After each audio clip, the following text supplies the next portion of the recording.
Welcome to the Baseball Insiders. Monday, October 16th. Game 1 of the ALCS is in the books, and the Rangers are in the win column. We'll recap that one, talk a little bit about Jordan Montgomery earning himself beaucoup dollars and making a little bit of money this offseason with a sterling Game 1 start. Plus, the NLCS begins tonight.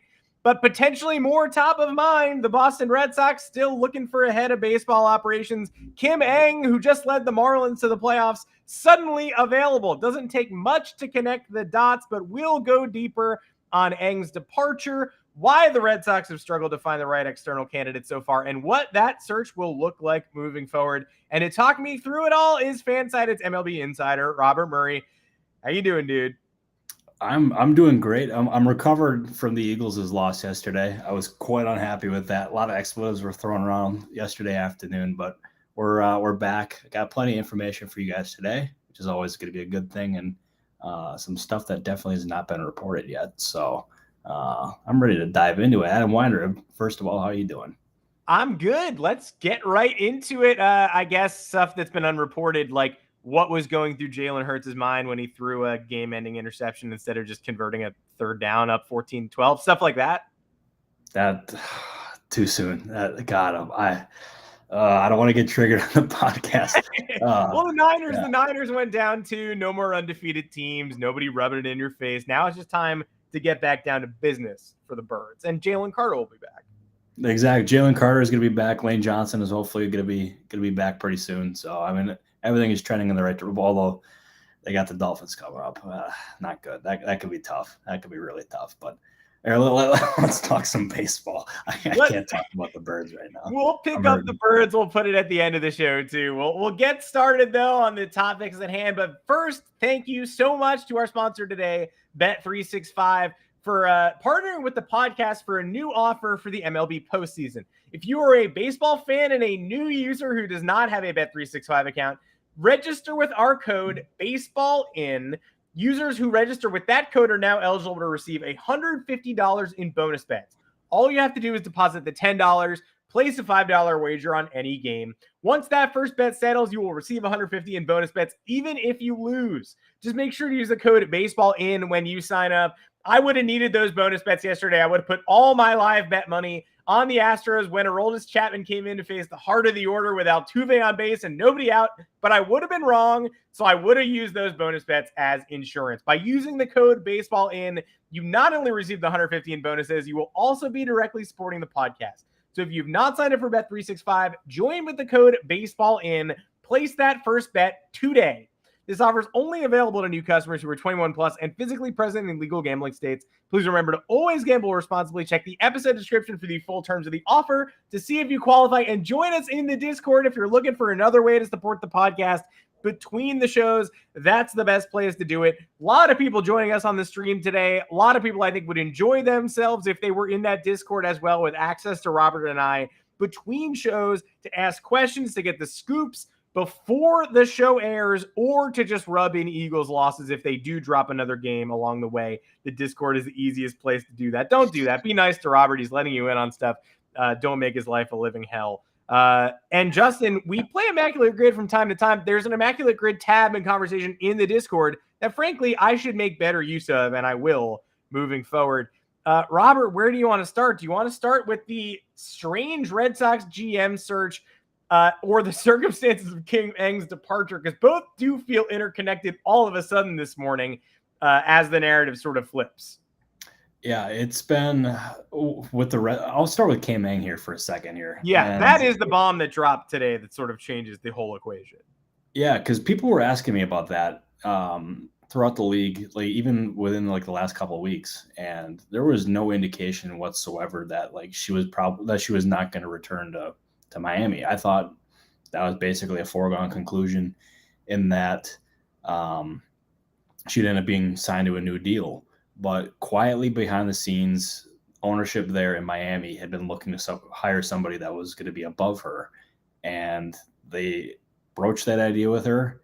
And obviously, like she scoffed at that. Like, she led the team to their first postseason berth in decades and was clearly getting the team set in the right direction. and ownership went out and tried to hire somebody above her. That would not sit well with me. That shouldn't sit well with her. That wouldn't sit well with anybody. And she ended up like declining her end of the mutual option after the team picked up her club option. And now she is a free agent. And I got to imagine she is going to be pretty highly coveted. Because she did a really nice job in Miami, and some of those trades she made in the midseason, like especially getting Jake Berger, Josh Bell worked out. Obviously, they made an abundance of moves, and her track record speaks for itself. And I got to imagine, I have not heard this, but like I got to imagine she's instantly going to become a serious candidate in Boston. That's just my speculation, not based on any information, but it's enough to connect the dots. Speaking of Boston, by the way, that job, like you would expect the Boston Red Sox, who are one of the most like historic teams in sports, for that job to be extremely highly coveted, but it has not been that way. And as has been reported, they have been turned down by some of their top candidates. I have heard names. I can't reveal those names, but like we're talking like number twos, who are pretty highly thought of in league circles that are saying no, and other people who are highly thought of in league circles as well that are saying no. And I think a lot of it has to stem with like ownership's unwillingness to spend as much money as they used to, and also the fact that there's a lot of key front office people already in place. They specifically kept one, and after firing Chaim Bloom, and you would think they would hire somebody as their lead guy and let him choose the front office and who the people are going to be in there. But it has not worked that way, and I think that is detracting from the attractiveness of that job. And I'm very curious to see who they end up hiring. Like I know there's been reports about Thad Levine in Minnesota, there being mutual interest there. I know there's been reports linking them to Kim Ng, but other than that, I don't know who's a candidate here, and it's really surprising, but it's also not surprising at the same time. Yeah, Brian O'Halloran? Is that the? Yeah, that's exactly it. I couldn't think of his name off the top of my head, but that's exactly it. I will also say I thought that was his name, and then I did a very quick Google of Brian O'Halloran, and there's also the guy who plays Dante and Kevin Smith's Clerks is named Brian O'Halloran, and I was like, oh, I better not be wrong here. Like, I better not be saying the Red Sox promoted the guy with the goatee from Clerks, but I'm glad I was right. I mean, yeah, they were looking at Eddie Romero internally in Boston is a name you've heard floated around, but it did seem like up until the Kim Ng news, and I hadn't heard Thad Levine either. That makes a lot of sense. I was sort of beginning to think they were going to get stuck, who knows, but going internally, getting someone who Alex Cora is already intimately familiar with and just elevating them because, everybody in the comments knows the list of candidates that was floated. And we also know there hasn't been much traction between those parties so far. So that tells the story. There aren't many top baseball ops jobs available right now. If you are looking at the Giants and Farhan Zaidi, maybe that opens at some point if he doesn't have a prove it year this year. Kim Ng was once the assistant GM to Brian Cashman. Maybe this becomes Brian Cashman's final season if things go wrong again. Maybe, you elevate Brian Cashman to legacy GM and bring in Kim Ng to make decisions. What stuck out to me was that I've seen a lot of Mets speculation, or there's going to be Mets speculation whenever anybody loses their job or changes positions.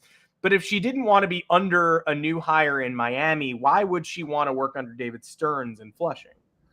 That's precisely what I thought, and that's why I think that a GM job or a job that isn't the number one, I think would be unlikely for her because she clearly wants to be a number one, and based on what her success in Miami, she deserves to be a number one, and she's got her right to pick whatever job that she wants. And I think Boston would be a really attractive job for her, especially since she already knows Alex Cora. Yeah. So there's like connections there for sure. And I thought it was interesting. I was reminded of this earlier today, but Buster Olney ended up writing something. I want to say it was about like a month ago. As soon as the Red Sox fired Chaim Bloom, and wondered if possibly Alex Cora could move to the front office. and be like their decision maker there. And then they end up hiring a manager there. I'm going to make this crystal clear. I have not heard that. I have not heard that at all. But I do think it was interesting that he ended up writing that, especially since he did work with Cora at ESPN. So I wonder if he possibly knows something there. I don't know, but like, I don't know. I got to imagine that's a highly unlikely scenario, especially considering he's one of the best managers in baseball. But considering that their job is getting turned down like it is, I guess he can't really leave anything off the table. It's funny because I guess somebody like Kim Ng would be the closest he could come to working in that front office without getting elevated, because they do have a prior relationship. So it would almost be like a foot in the door if he wants to try that out and figure out what it feels like without leaving his managerial job or without creating an additional vacancy. It's also just, sports are so interconnected. Like, Brad Stevens of the Celtics did that. And so just because Alex Cora is across town, it's natural to kind of be like, there's a good manager. I wonder if he wants to go be in the front office. So whether Olney knew something because he worked with Cora or was just speculating, it's definitely speculation that makes sense. And Bloom getting fired when he did, and Cora not having to answer for any of this, and the front office clearly pinning the struggles this season and the season prior on roster construction, does make it feel like he remains a really integral part of whatever happens in Boston. Oh, 100%. Like, he's going to end up being a key guy no matter what. As I said, I got to imagine Cora ends up staying there as their manager, and doesn't move to the front office. But I'm just really curious to see exactly what they do in that front office, especially since I think, like, if they get Thad Levine or if they get Kim Ng, then I think they're going to end up being in good shape. But I don't know who else is a candidate besides those guys. And that's something that ownership group is really going to have to figure out here in the next couple of weeks, especially since I think they want to have a guy in place before free agency, or a hire in place before free agency, I should say. Because obviously if you don't have someone going into free agency, you're going to be immediately behind the 8 ball. Yeah, it's like James Click with the bouncing right before the GM meetings last year, and then the Astros are just like, Rafael Montero, blank check, whatever you want. Like, it does get a little bit weird. The Astros are back in the ALCS, so it didn't get that weird, but you do want the infrastructure in place before decisions have to be made. No, that's exactly right. Because if you don't, then oh boy, yeah, you're going to be in trouble.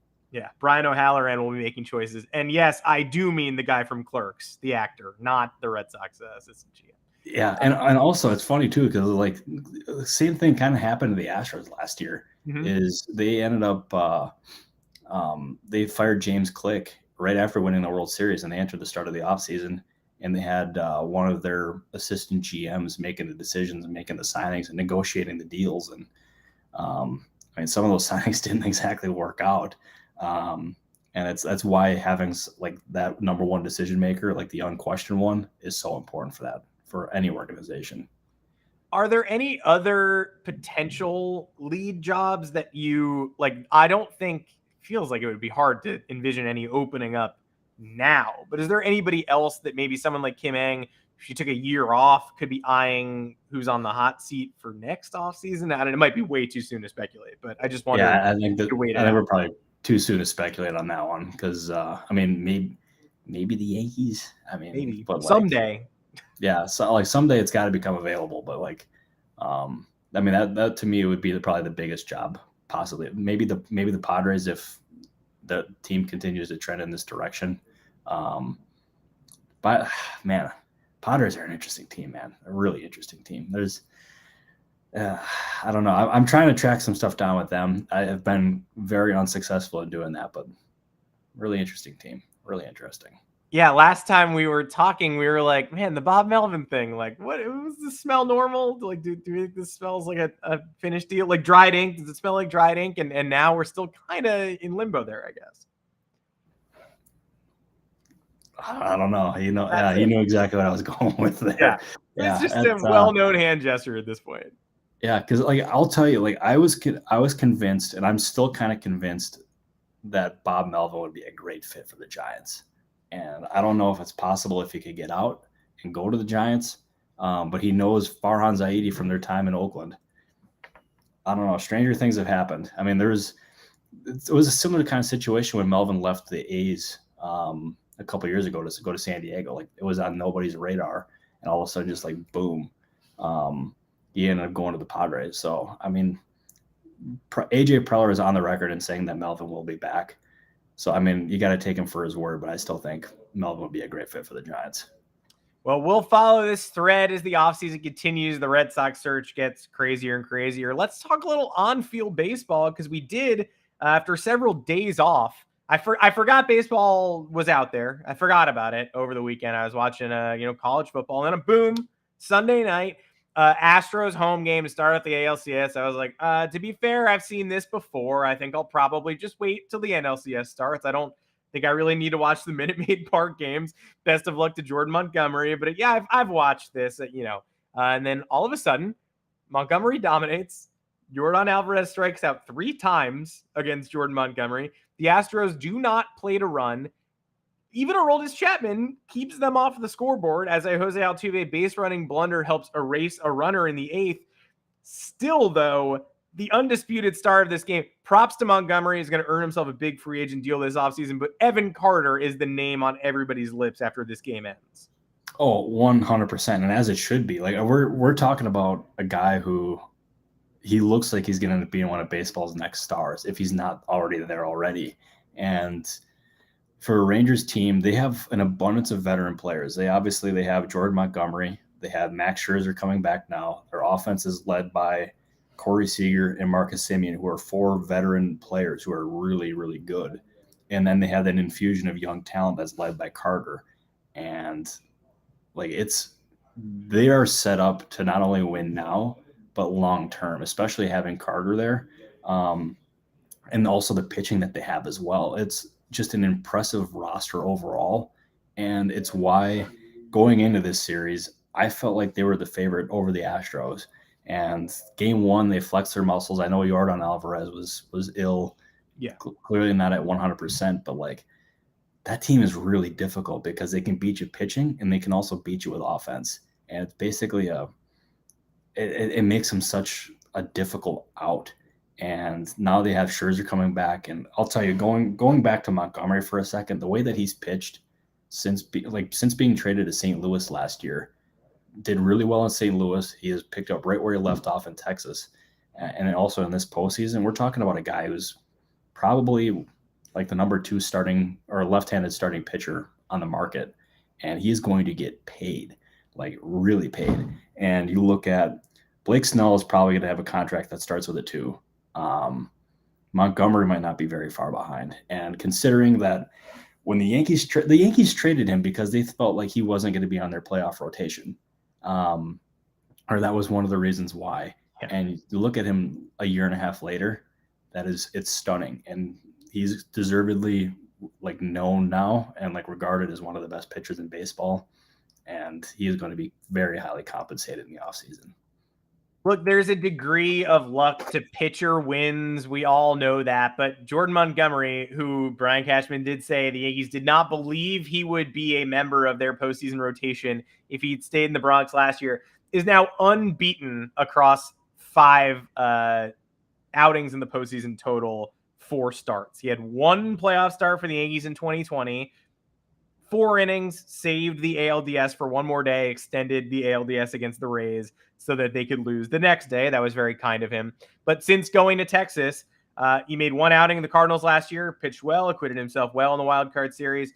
This year with the Rangers, dominated the Rays in Tampa, struggled against the Orioles at Camden Yards, but the offense certainly did more than enough to take him to the finish line there. And then 6 1/3 shutout in Houston yesterday. And the Evan Carter leaping catch that doubles Altuve off first base helps preserve that shutout, helps give the Rangers momentum that many might not have expected they'd have, but the guys in that locker room definitely did. And Evan Carter, one of the best examples of just good old a scouting win, was drafted in the 2nd round in 2020, a draft where it was restricted. The talent pool was closed. They shut it down to only 5 rounds. Carter was a guy most people didn't know, especially because a lot of scouts weren't traveling that spring. And the Rangers surprise pick, not a consensus 2nd rounder, not someone at the top of everyone's draft board. They made a bet, and he is the young star of the ALCS at this moment in time. Yeah. Oh, 100%. And I'll tell you I keep coming back to Carter. And when is for you, Adam, do you remember a rookie who has been this impressive this early on in his career, especially in the postseason? Because the only one that I can keep coming back to in my head, and this is not a direct maybe he's a pitcher, but it reminds me of what Madison Bumgarner did early on in his career as a rookie. Came up with the Giants and just dominated in the postseason, and he kind of has that feel. I'm curious what you think in regards to Carter here. I agree with that. I also am, it's a pitcher comparison too, in terms of late arrival, but suddenly becomes the most known name in a playoff run. It's K-Rod for me in 2002. Good shout. When, it started the season, I don't know. I mean, I think Carter had more pedigree as a prospect at the start of this season than K-Rod did at the start of 2002. But late summer promotion, surprisingly on the playoff roster, and all of a sudden he's the only one everybody can talk about. Kerkering in the Phillies bullpen is probably a better comparison to K-Rod, but it's rare that you just get not just a rookie who helps, lengthen the lineup, but a rookie who is really taking over the narrative. Oh, 100% too. And you look at him, and obviously what he's doing is incredibly rare, as you said. And it makes it, because the guy who was ultimately responsible for drafting or overseeing that draft was John Daniels. And obviously, the Rangers parted ways with him and made Chris Young their number one guy. John Daniels, it was reported that he turned down the Red Sox in terms of that lead front office position. And I got to imagine, for any team that is looking for a number one, Daniels has to be close to the top. He's a really highly thought of executive. I mean, I know some of the stuff he did in Texas didn't work out, but he did a lot of good things in Texas. And I got to imagine at some point he's going to get a second shot. I don't know where it's going to be, but I bet you his phone rings before too long again. There are some Kyle Schwarber 2016 World Series vibes with Carter too. Obviously, Schwarber had 2015 already, had postseason experience, but him missing the whole year, coming back and hitting 400 against Cleveland. I'm going to be racking my brain thinking about alternatives there probably for the rest of the show. I don't know what it is. When I watch Carter, I think of Darren Erstad with a little more pop. It's a weird comparison, but that's what keeps coming into my brain. I mean, hey, it's a good comp. Basically, what we're saying here is any comp that we're coming up with for Evan Carter is, it's a flattering comp, because he is one of the many reasons why the Rangers are in this position, and he's going to be one of the primary reasons, probably for the next decade, why the Rangers are going to end up being in continued playoff prominence here. And he's going to get a crack at Framber Valdez today, with Nathan Eovaldi opposing him to potentially set up Max Scherzer with a 2-0 lead at home. That feels almost too good to be true, but we will see what happens in Houston today. And then after that, the Philadelphia Phillies and Arizona Diamondbacks face off to begin the NLCS tonight. We don't know much. Nothing has changed between these two teams since the last time they played their postseason games. Both coming in hot with momentum, both having to deal with that relatively long layoff. I don't know what your expectations are for game one and for the narratives at the start of this series. Yeah, I'm going into this series, and I think the Phillies are the clear favorite here. I really do. And if the Diamondbacks is pitching, especially with Merrill Kelly and Zach Gallen, it's going to keep them in games. It's not going to end up being blowout games by any means. Or they're not going to get blown out by any, in those games. They're going to keep them competitive. It's going to be close. But I think the Phillies here have the definitive advantage, especially when you look at the lineup and how they're mashing right now. They beat a really good Braves team, a really, really, really good, a historically good regular season team, and they beat them rather handedly in that series. And across the board, the Diamondbacks have talent. Don't get me wrong. Corbin Carroll, awesome. Ketel Marte, awesome. They have good players in that team on offense, and as the pitching as I mentioned, with Kelly and Gallen. But I think this can end up being, if I'm looking at it, probably I'm going to predict Phillies in 5. And the guy who I'm watching, this is by no means breaking news, because we all know how good he is, but it's Trey Turner. And we got to see it in this last series. just how good he is. And like, he's small in stature, but he's got plenty of power. It's great. He's really good defensively. Like, he makes contact with the best of them. And I think this is going to end up being one of the series. And when eventually, like, if they do advance to the World Series, where I feel like I'm going to be looking a lot better for my Trey Turner's the best shortstop in baseball preseason proclamations. And you look at the rest of the lineup too. Bryce Harper is mashing. Hopefully none of the Diamondbacks poke him and try to instigate. Nick Castellanos was awesome. Seeing his son in the stands going nuts like he did was really cool to see too. They can beat you in so many different ways. I didn't even mention Kyle Schwarber. Yep. I mean, it's freaking crazy. And I think the Phillies have the definitive advantage here, and I think they ultimately will represent the National League in the World Series once again. Harper and Castellanos owned most of the chatter last series. I like the pick of Turner to be the one sort of, hey, it's not like Harper and Castellanos aren't going to have great series, but I feel like Turner might be at the forefront of this one. I worry about the Phillies bullpen just a little bit. I think I trust Rob Thompson to fight through whatever he has to fight through, and he's certainly the Kerkering, addition lengthens the bullpen. Dominguez has looked very good. Alvarado is being used in the 6th inning on occasion like he was last year. It's worked so far. Craig Kimbrell was like a horse's breath away from surrendering a bases-loaded, bases-clearing double to Ronald Acuna Jr. in the 8th inning to extend that series to Atlanta. Close. Yeah. When he hit that, I thought instant trouble. Trouble. It just kept going, and it was after 3 consecutive walks, which is a recipe for disaster. He got out alive of that one, but I texted my friend. We have a thread of just crazy baseball guys that all of them have other jobs and don't work in baseball, but we talk very nerdy baseball. On that thread, I called Craig Kimbrell a hate watch for me, and that's just how I feel. Like, I know he's probably going to get the job done more often than not. I know he's going to the Hall of Fame, but at this point in his career, he's a hate watch. I don't enjoy the experience. Same with Aroldis Chapman. I fear that there is probably a meltdown coming for both of those men at some point, and you just want to hope that the teams that employ them can survive them and move on anyway.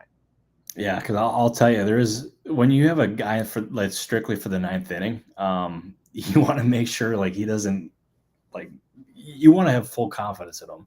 And I'm right there with you. I don't have, at least right now, I don't have full confidence in Kimbrell. Like, his resume speaks for itself. It's awesome, but it makes you squirm on your couch a little bit. I'm not even a Phillies fan, but like, it makes you squirm, and it's like, you got to wonder what that team, especially the manager, is thinking in those moments too. Like, obviously he's gotten the job done more often than not, but you're right. It does have the feel where that can end up coming back to bite him in the butt. And he might be the biggest bullpen question mark in this entire series. And I know there's a guy on the Diamondbacks, especially in their bullpen, that you wanted to mention. I love Kevin Ginkel. I just do. Like, awesome.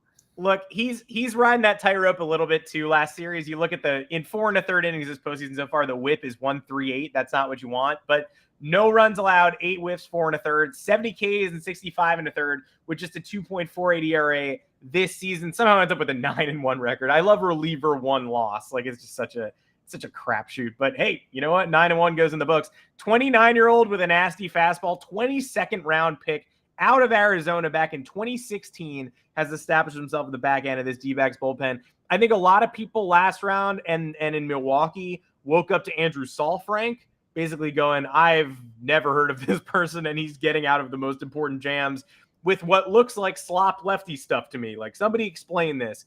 Ginkel is that guy for me that if people aren't on board, they need to learn the name. And with him, though, it's not a mystery how he gets batters out. He looks like a prototypical power reliever, and I think he has a chance to put a stamp on this series. Again, there's a world where Kimbrell has a tough outing, Ginkel locks something down. Maybe it's the first game in the desert and it's 2-1, but then I do agree with you. I feel like this is a prototypical 2-0, 2-1, 4-1 Phillies.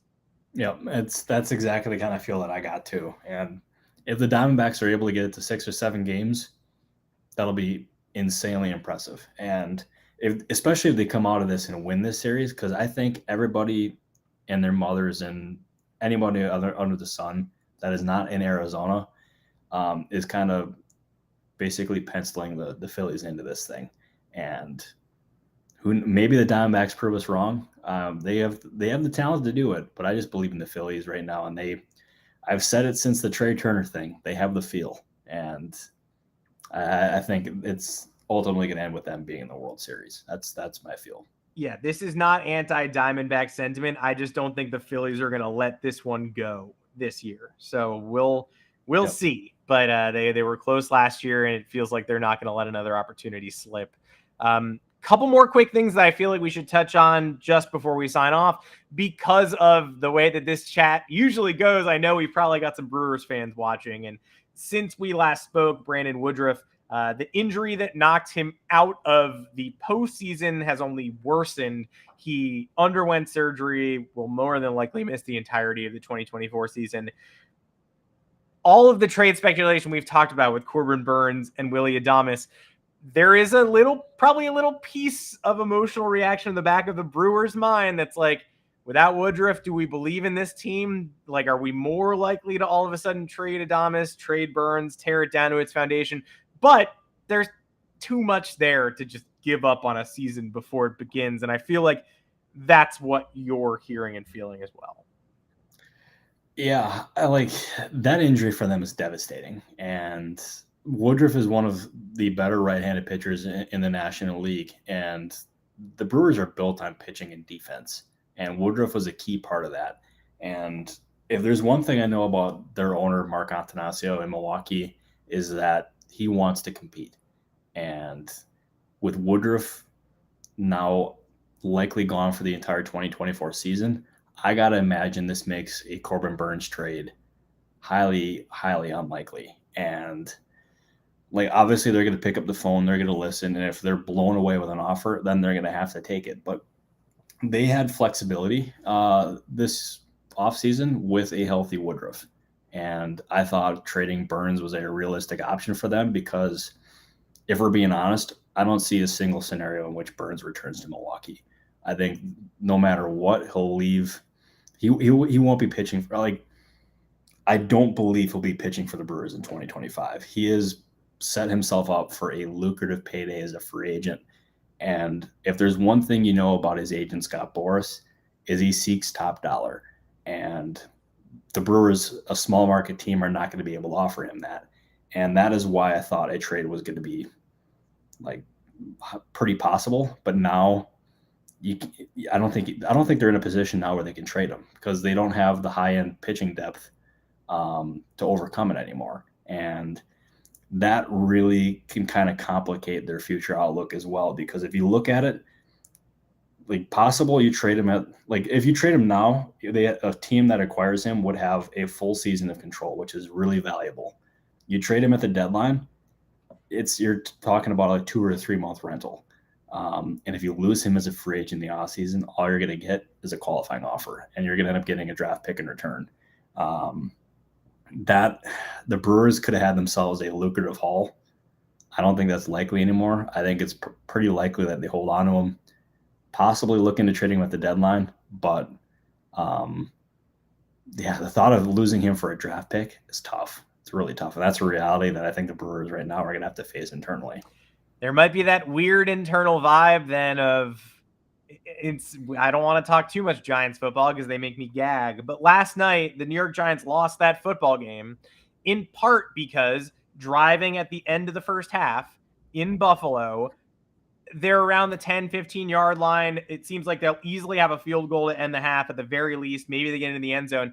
There's pass interference at the end zone with 14 seconds left on the clock. And then all of a sudden, it's, okay, now we have to change the playbook. We can either, try a couple pass plays from the 1 or run it in. And if we don't run it in, then the clock will run out and we don't score. But obviously you want to just punch it in from the 1-yard line. The Giants were sort of screwed there by analysis paralysis, by the penalty, by the benefit that gave them all that yardage and pushed them all the way to the 1-yard line. And you wonder if they could do it all over again, if they would be like, man, we would just love to keep attacking this from the 10 or the 12. Like, we don't want to be all the way up here. The Brewers, you wonder if there's a little piece in the back of their minds that's like, man, it would be really way easier if we struggled this year, because then we could just trade Burns at the deadline. We wouldn't accidentally succeed, play ourselves out of getting a haul for him, and then have to face the tough decision of losing him for just a draft pick. Yeah, 100% too. And it's like, it's such a tricky thing for them to navigate. And I also got to imagine too, like this is going to be playing into Craig Counsell's thinking as he's trying to contemplate his future. I know there's some people who believe that he is probably going to I know there's some people who think he's probably gone. And I know there's other people who think that's a really difficult job for him to leave. But I mean, if we're looking at possibly the last seasons of Burns, Adames, and you don't know what the future of Woodruff is going to look like, that's another one that they got to figure out too. Like, do they non-tender him this offseason? Do they do an extension? That's or a short-term extension. That's something that the front office is going to have to figure out. There's a lot of questions with that Brewers team, and this is not an easy answer for Craig Counsell either, or not an easy decision, because this is his childhood team. It's a city, it's a state in which he grew up in.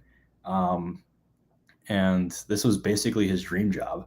And he's that decision for him has to be extremely difficult. And it's one of the many reasons why it's taken him as long as he is. And they're going to need an answer before too long.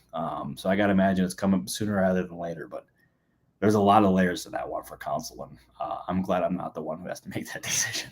Yeah, they'll need an answer sooner rather than later. The only answer they've gotten so far is a -1 on Woodruff, and perhaps that will shape the remainder of their offseason. San Francisco, just to touch briefly, we talked about Farhan Zaidi. He's got a tough decision ahead of him this offseason. They're looking to fill Gabe Kapler's managerial seat. Word leaked yesterday that they interviewed Alyssa Nakin for the job, a female coach in the Giant system who has distinguished herself. That is obviously the headline-grabbing interview, but I was wondering if you'd heard any of the specifics of that, and if you knew anything else about the direction of that hire potentially. Yeah, they're talking to an abundance of internal candidates here, and they've talked to Alyssa, they've talked to Kai Correa, they talked to another one internally. I can't remember the name off the top of my head. And let me look real quick, because I want to make sure I get this right, because this is actually an important one here. It would be Hellberg. That's who it is. And like they're going to talk to external candidates as well. And I know a name that has been on their list is Donnie Ecker in Texas. That one's tricky. I've heard varying things on this one. And I don't know. I'm kind of torn on how strong his candidacy is. I can get into that once this decision is done for them and they have a manager in place. But one thing I do believe is that there is a lot of influence from Buster Posey in this decision. That is something that I've heard from numerous different people, and I think he's going to end up having a strong voice here. And it's going to be Zaidi, it's going to be Posey, and it's going to be Giants ownership. And figuring this out is a really interesting one. I think Hellberg is absolutely a real candidate. I think Ecker is a candidate here too. Got to imagine there's some other ones. I know I mentioned, by the way, in the last show that Kyle Haynes was a candidate there. It's possible he could end up being like a bench coach kind of a thing, but I don't think he's going to end up being a manager there. But yeah, and Kai Correa, I don't think he's overly likely either. It's an interesting one. It's a really important hire for the Giants, and they have made it abundantly clear, publicly and privately, they want to have a recruiter, like a manager who's a good recruiter, has good relationships with the players, because I think this offseason and maybe even next one is going to be a really important one for them to attract like some prime free agents to San Francisco. And I got to imagine they're going to want to have a real shot at signing Shohei Ohtani, because if they're able to get Ohtani and keep him away from the Dodgers, that's about as big of a win as you could possibly ask for if you're a Giant. And last offseason's free agent recruitment did not go so fantastically there. So potentially whoever steps into Gabe Kapler's role will get a chance to captain this one a little bit better. Well, the next time we see you all in the comment section will be Thursday afternoon. We'll have a little more clarity on where these playoff series sit. And hopefully we'll have a little more clarity on some of these big front office questions. You know, something shocking is going to break between Monday and Thursday and throw off the entire show. But that is why we do what we do. Appreciate all the comments today, all the viewership. Leandro Espinal, I know you want to hear from us on where the top talent from overseas is going to sign. Yamamoto and Lee out of the Korean League, and Trevor Bauer, who I don't consider among that same group of people, but that's hilarious to read that way. We will certainly talk about them as the offseason goes on. I know the Yankees love Yamamoto. I know that that's going to be a bidding war. I know the Mets love Yamamoto. When the Mets love somebody and the Yankees love somebody, guess what? $200+ million. But we will give you the latest on that as we learn it. For now, just sit back and enjoy the baseball before the offseason really goes wild. We'll be back here 3:30 Eastern on Thursday. Bet365 is the sponsor today. Baseball In is the promo code. They've got the bonus bets for you. If you are a new user, enter eligible. Make sure to check the description. Like and subscribe to the channel. Seeing more of that lately too, and it makes me very happy. And if you aren't yet a member of the Discord, if you aren't yet a member of the YouTube channel, no better time than the present to join. Robert Murray, thanks so much for taking me through all this. We've got some big interviews this week as well to run on the channel, so more great content as the CS heat up. Oh, absolutely. I'm so here for it. We got a big interview tomorrow morning, bright and early tomorrow morning for me. I know it starts at 6 a.m. my time, so I'm going to have to really set my alarm early. But I'm here for it. Anything for you guys. And Adam, great show today, my friend. Great show today. Full of stuff, just power packed. Keep those Evan Carter comps coming. If anybody wants to weigh in the comments, who does Evan Carter remind you of? What playoff run does this remind you of? And we're going to be asking that to tomorrow's guest as well. So stay tuned. Yeah, thanks for checking it out. Thanks for tuning in as always. For Robert Murray and myself, we'll see everybody here on Thursday. Thank you, everybody.